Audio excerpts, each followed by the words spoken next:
Thought it was so smart of George to include a character that was so accessible to young people. They might be inhibited by royalty. They like the princess, but they can't relate. They like Han Solo, but he's a gambler and a scoundrel and a rogue and all those things. And there's a wizard that, again, is magical and scary characters like Darth Vader. But of all the characters, Luke was a simple farm boy. And the young people could relate to that. Like, oh, I could do that, or I would feel comfortable being around him. So I thought that was a really smart move. And I hope that if there's any lasting legacy of the character is the idea that you can accomplish anything you want if you believe in yourself and are selfless and willing to do what's right for the greater good. He was a symbol of optimism, and I think that's probably the most satisfying aspect of the character.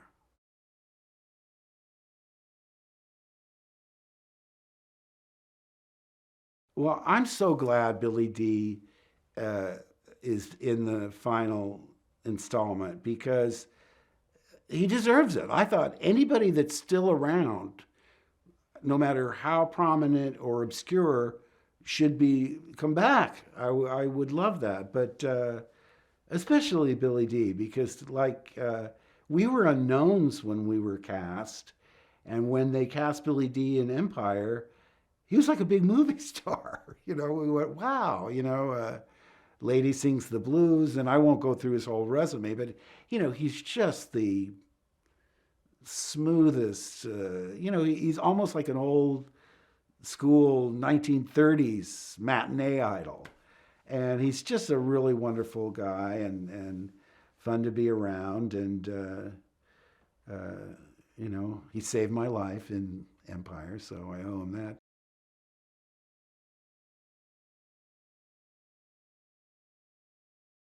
Well, the theme of redemption is important, not just in Star Wars, but in life. I mean, no one's perfect. Jedi's make mistakes. I think that the Jedi's aren't gods. They're people that are devoted to uh, a higher power and doing what's right and what's good. But I think it's comforting for people to the idea that despite having done wrong, either intentionally or unintentionally, they're able to right those wrongs and be forgiven. Action speaks louder than words, and everybody deserves a second chance.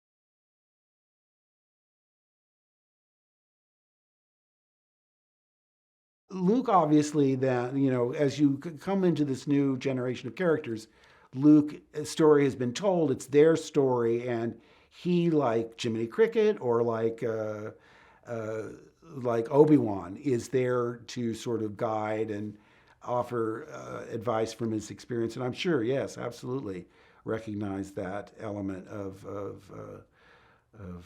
danger for Rey, and of course feeling guilt-ridden over his relationship with his nephew. So that's got to haunt him as well.